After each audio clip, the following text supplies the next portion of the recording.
Léo, a gente está falando de transe, a gente comentou sobre incorporação. Já que eu entrei um pouquinho no arquétipo, eu queria falar um pouco de uma coisa chamada possessão arquetípica.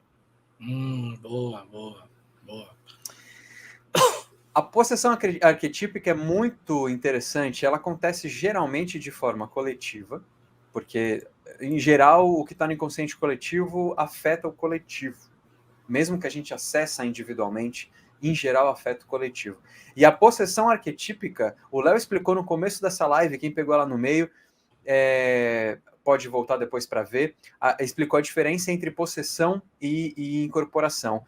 E para a possessão arquetípica é a mesma coisa. A possessão, ela não é algo desejado por aquele que é possuído. Então, a possessão arquetípica é quando essas energias arquetípicas originais, que pode sim se manifestar por uma imagem arquetípica específica, mas em geral, essas energias arquetípicas, elas possuem um grupo de pessoas que passam a acreditar em algo de forma totalmente irracional, de forma visceral. Qualquer coisa que você diga do contrário, elas não acreditam mais, e elas começam a cometer atos como você percebe que há um movimento cego. As pessoas estão sendo movidas por algo que não é a consciência do ego. Olha a importância de entender que o ego não é o vilão. Nesse caso, um aspecto do inconsciente coletivo está dominando um grupo de pessoas que são marionetes de um arquétipo. Esse arquétipo pode ser, por exemplo, o arquétipo do herói. Elis, vi que você comentou aí, eu já falo sobre isso. Pode ser, por exemplo, o arquétipo de herói. E dentro do arquétipo de herói existe uma dinâmica que é a messiânica. Aqui vai vir alguém para nos salvar. Então você imagina o que um grupo de pessoas pode fazer se elas estão totalmente possuídas por um arquétipo de herói com essa dinâmica messiânica. Vai gerar fanatismo. A gente não pode escrever em pedra o que eu vou falar agora, mas é quase como se fosse assim. Todo fanatismo tem uma origem, ou uma de suas origens, uma possessão arquetípica. Todo fanatismo. Porque começa a agir. É claro que existem fanatismos que tem mais a ver com o complexo. Qual que é a diferença entre arquétipo e complexo? O complexo é teu, arquétipo é do coletivo.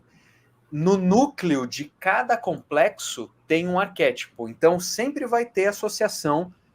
Por exemplo, o complexo materno, os perrengues que nós temos com nossos pais, no caso, com a nossa mãe, complexo materno, ele vai ter como núcleo o arquétipo de grande mãe, que, como o Léo falou, não é Isis, não é, sei lá, Maria.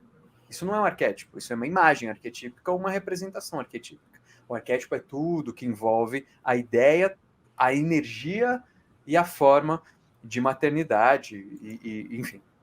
Então, qualquer tipo de fanatismo. O que aconteceu aqui em Brasília, o que aconteceu no Capitólio, o que acontece em qualquer fanatismo. E aqui eu não tô, nesse momento eu não estou nem levantando bandeira. Qualquer fanatismo, qualquer ato que você vê uma galera fazendo e tipo, estourou o negócio. E tipo, as pessoas nem queriam fazer aquilo de verdade. Não estou falando que é o caso, só estou conversando aqui com vocês. A gente pode falar que é uma possessão arquetípica. Então, quando o Gabriel, acho que foi o Lopes, vira e pergunta assim, a incorporação, ela, eu não sei exatamente a pergunta, mas exatamente, Gabriel, mas foi assim, a incorporação é um arquétipo, um conteúdo inconsciente se manifestando? Não necessariamente. Eu acredito na espiritualidade.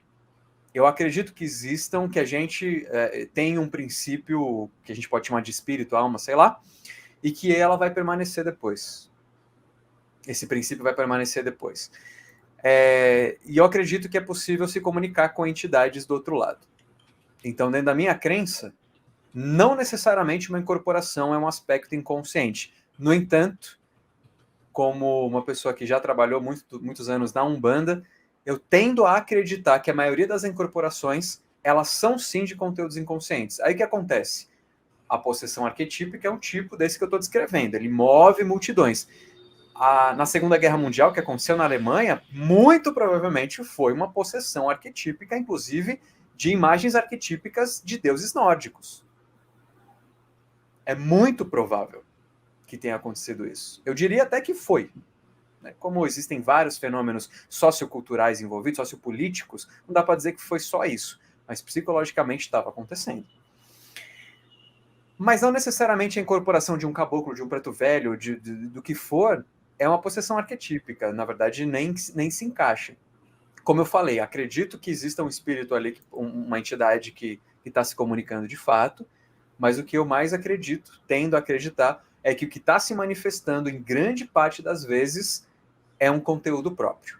E isso gera confusão para quem não é da área e tal. Por quê? Os complexos, que eu dei o exemplo ali dos complexos maternos, né, que é o perrengue que a gente tem com a nossa mãe, por exemplo, ele é autônomo. Ele funciona quase como se fosse uma personalidade interna. Só que ela não tem a consciência do ego no poder dela.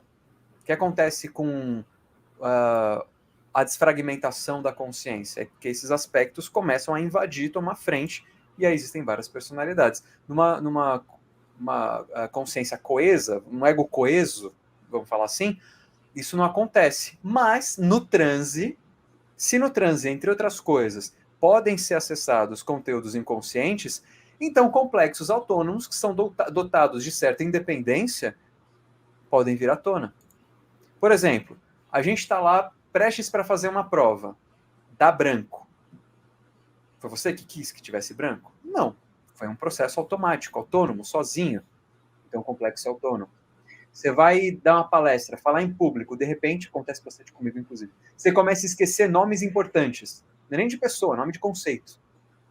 Tá lá falando, de repente, começa como é mesmo? Aquele negócio, tá, aí alguém lê, isso. Ato falho. Trocar o nome da sua namorada pelo da ex. Chamar o nome do filho mais velho pelo filho mais novo. Essas coisas que todo mundo tem. Acontece, essas coisas acontecem. Alguém controla? Não, então é autônomo. Entre outras coisas, né? Então é possível personificar, entre aspas, um conteúdo do inconsciente e entrar em contato com esse conteúdo através de um transe. Se na imaginação ativa é possível personificar aspectos do inconsciente, ânima, não sei o quê, e conversar com eles, o livro vermelho do Jung tá aí, é isso, é basicamente isso. Ele personificou as questões dele e bateu papo com elas. Se é possível fazer isso em termos de incorporação. Há quem diga que é possível até externalizar esses complexos a ponto de ver. E mestres yogis teriam essa capacidade de enxergar os próprios complexos aqui, na realidade objetiva, externa. Louco, né? Mas, como eu disse no começo, não necessariamente é a única forma de incorporação. Acho que, como eu falei, é o que eu mais acredito que tem nos terreiros hoje, mas acredito na incorporação do Léo, por exemplo. Acredita? Acredito.